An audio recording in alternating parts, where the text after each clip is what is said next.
ಸಚಿವ ರಾಜನಾಥ್ ಸಿಂಗ್, ಅಜಿತ್ ಧೋವಲ್, ಇನ್ನು 3 ಸೇನಾ ಮುಖ್ಯಸ್ಥರ ಜೊತೆ ಮೋದಿ ಮಾತುಕತೆ ನಡೆಸಿದ್ದಾರೆ. ಡಿಜಿಎಂಒಗಳ ಚರ್ಚೆಗೂ ಮುನ್ನ ಪ್ರಧಾನಿ ಮೋದಿ ಮೀಟಿಂಗ್ ಮಹತ್ವವನ್ನು ಪಡ್ಕೋತಾ ಇದೆ.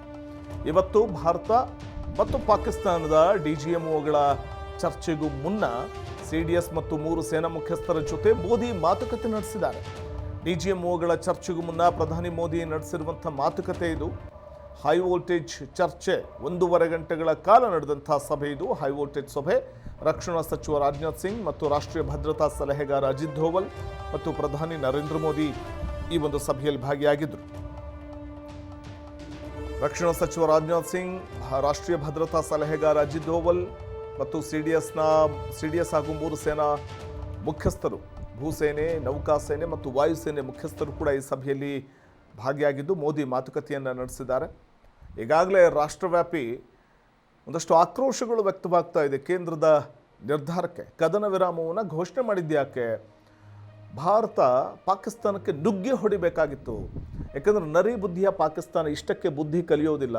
ಹಿಂದೆ ಹಲವಾರು ಬಾರಿ ಇದೇ ರೀತಿ ಭಾರತ ಭಯೋತ್ಪಾದನಾ ದಾಳಿಗಳನ್ನು ನಡೆಸಿದಂಥ ಸಂದರ್ಭದಲ್ಲಿ, ಉಗ್ರರನ್ನು ಭಾರತದ ಒಳಗೆ ನುಸುಳಿಸಿದಂಥ ಸಂದರ್ಭದಲ್ಲಿ ನಾವು ಸಾಕಷ್ಟು ಬಾರಿ ಅವ್ರ ಮೇಲೆ ದಂಡಯಾತ್ರೆ ಮಾಡಿದ್ದೀವಿ, ಯುದ್ಧ ಮಾಡಿದ್ದೀವಿ. ಇಷ್ಟಾದರೂ ಕೂಡ ಅವರು ತಮ್ಮ ನೀಚ ಬುದ್ಧಿಯನ್ನು ಬಿಟ್ಟಿಲ್ಲ. ಹೀಗಿರುವಾಗ ಇದಕ್ಕಿದ್ದ ಹಾಗೆ ಕದನ ವಿರಾಮಕ್ಕೆ ಹೇಗೆ ಒಪ್ಕೊಂಡ್ರು ನರೇಂದ್ರ ಮೋದಿ ಅನ್ನುವಂಥ ಆಕ್ರೋಶ, ಅಸಮಾಧಾನ ಭಾರತೀಯರಿಂದ ವ್ಯಕ್ತವಾಗ್ತಾ ಇದೆ.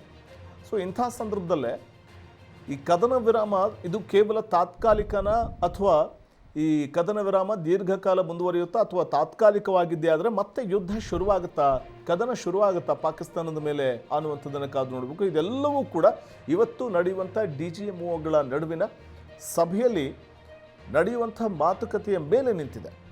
ಮಾತುಕತೆಗೆ ಪಾಕಿಸ್ತಾನ ಬದ್ಧವಾಗಿರಬೇಕು ಅಥವಾ ಭಾರತ ಕೂಡ ಮಾತುಕತೆಗೆ ಬದ್ಧವಾಗಿರಬೇಕು. ಈ ಮಾತುಕತೆಯಲ್ಲಿ ಉಭಯ ರಾಷ್ಟ್ರಗಳ ನಡುವಿನ ಮಾತುಕತೆಯ ಸಂದರ್ಭದಲ್ಲಿ ಒಡಂಬಡಿಕೆ ಅಥವಾ ಒಮ್ಮತ ಅಭಿಪ್ರಾಯ ವ್ಯಕ್ತವಾಗಿಲ್ಲ ಅಂದರೆ ಖಂಡಿತವಾಗ್ಲೂ ಮಾತುಕತೆ ಮುರಿದು ಬೀಳುತ್ತೆ. ಆಗ ಮತ್ತೆ ಕದನ ಶುರುವಾಗುತ್ತಾ ಅನ್ನುವಂಥದ್ದೇ ಇರುವಂಥ ಒಂದು ಕುತೂಹಲ. ಹಾಗಾಗಿ ಇವತ್ತಿನ ಒಂದು ಸಭೆ ಬಹಳ ಮಹತ್ವ ಪಡ್ಕೋತಾ ಇದೆ. ಇವತ್ತಿನ ಸಭೆ ಪ್ರಧಾನಿ ನರೇಂದ್ರ ಮೋದಿಯವರ ನಿವಾಸದಲ್ಲಿ ಮೋದಿಯವರ ನೇತೃತ್ವದಲ್ಲಿ ನಡೀತಾ ಇರುವಂಥದ್ದು. ಪ್ರಧಾನಿಯವರ ನೇತೃತ್ವದಲ್ಲಿ ನಡೆಯುವಂತಹ ಸಭೆ ಇದು. ಈ ಸಭೆಯಲ್ಲಿ ರಾಷ್ಟ್ರೀಯ ಭದ್ರತಾ ಸಲಹೆಗಾರ ಅಜಿತ್ ಧೋವಲ್, ರಕ್ಷಣಾ ಸಚಿವ ರಾಜನಾಥ್ ಸಿಂಗ್ ಮತ್ತು ಸಿಡಿಎಸ್ ಹಾಗೂ 3 ಸೇನಾ ಮುಖ್ಯಸ್ಥರು ಕೂಡ ಈ ಸಭೆಯಲ್ಲಿ ಭಾಗವಹಿಸಿದ್ದು ಮಹತ್ವವನ್ನು